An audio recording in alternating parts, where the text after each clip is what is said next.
बिस्मिल्लाहिर्रहमानिर्रहीम सल्लल्लाहु अला मुहम्मद रीडिंग पार्ट 2 स्टार्ट करेंगे। और ये जो फर्स्ट स्लाइड है इसमें हैड्रामाउट रीजन ऑफ अरेबिया जो है उसके बारे में बात करेंगे। सबसे पहले मैं आपको ये बताती चलूँ कि ये जो रियल पिक्चर है और ये आप देख सकते हैं इसका मैप भी मैंने शो किया और इसकी रियल पिक्चर भी 7th सेंचुरी में हुआ। यूँ कि इस्लाम जो था वो मलेशिया में ये हैड्रामाउट रीजन ऑफ अरेबिया के थ्रू आया और वही यानी हमारा प्रोसीजर वही था थ्रू ट्रेडिंग एंड मर्चेंट्स जो कि इसे लेकर आए थे इस्लाम को मलेशिया में। अच्छा जी, अब नेक्स्ट स्लाइड जो स्टार्ट होगी वो है फ़िलीपींस से रिलेटेड। और फ़िलीपींस में इस्लाम मर्चेंट सी के थ्रू आया था और इसमें कुछ इन्फॉर्मेशन है जो कि मैं आपसे शेयर करना चाहूँगी। 1521 में फर्डिनेंड जो था उसने क्या किया कि और फर्डिनेंड ये था कि एक्सप्लोरर था और स्पेनिश कॉलोनियल सिस्टम तब ये चल रहा था, तो उसमें उसने आके इसे अपनी कॉलोनी जो है वो डिक्लेयर किया। और ये जो इनका पीरियड रहा 1898 तक। और इस्लाम के बाद इस तरह से ये जब क्रिश्चियंस का जब ये पीरियड आया था तो फिर ये है कि 5% ओनली इस्लाम आजकल है फ़िलीपींस, क्योंकि इन्हें फिर कन्वर्ट किया गया था फोर्सफुली। अगली ये जो स्लाइड है वो ग्रेट सिल्क रूट से रिलेटेड, इसके बारे में हम जान लेते हैं।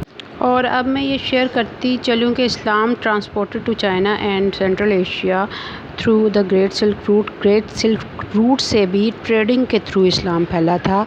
रिपीट मैं आप लोगों को बता रही हूँ कि इस्लाम फोर्सफुली नहीं बल्कि प्रोफेशनली फैला था थ्रू ट्रेडिंग और merchants through trading and business of merchants.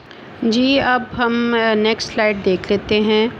हाँ जी, इसमें स्टैटिस्टिक्स दिए गए हैं, परसेंटेज दी गई है इन कंट्रीज़ में मुसलमानों की।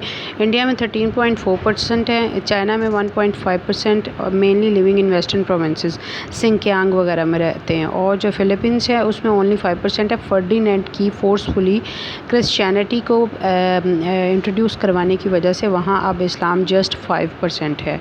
नेक्स्ट स्लाइड जो है उसे गो थ्रू करते हैं। अच्छा जी, अब देखते हैं कि इस्लाम सेंट्रल एशिया जो है उसमें किस तरह से गया। खानेट ऑफ बुहारा के थ्रू गया था और गूगल सोर्स के अकॉर्डिंग मैं कुछ इन्फॉर्मेशन आपसे शेयर कर लूँ।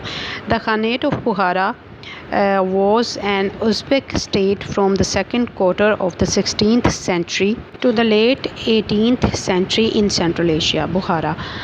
और ये है कि यहाँ ये बता दिया है मैंने आपको, उबैदुल्लाह ख़ान थे और 1533 से 1540 तक ये जो है इस्लाम यहाँ प्रिवेल रहा और सेंट्रल एशिया में यहाँ से फैला खानेट ऑफ बुहारा से। अच्छा जी, नेक्स्ट स्लाइड जो है वो रिलेटेड है central Asian states gained independence. वो किस तरह से इन्होंने कैसे हासिल की थी अपनी इंडिपेंडेंस। उज़्बेकिस्तान जो है वो उसकी पॉपुलेशन यानी रैंकिंग है कंट्रीज़ की, और कंट्री नेम और पॉपुलेशन है। ये सारी आप डिटेल्स जो हैं वो गो थ्रू कर सकते हैं। इसमें मैं शेयर करती चलूँ। These states gained independence in 1990 after the breakup of the union of Soviet socialist republics USSR जो आजकल जस्ट रशिया है, वहाँ से ये स्टेट्स जो थी, ये 5 स्टेट्स जो थी इन्होंने इंडिपेंडेंस हासिल की। They had been banned since 1917, now they are freely practising इस्लाम।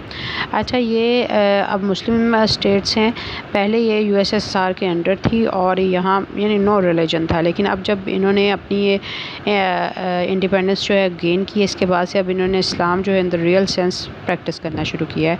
ये आज की सारी रीडिंग थी, रीडिंग पार्ट 2।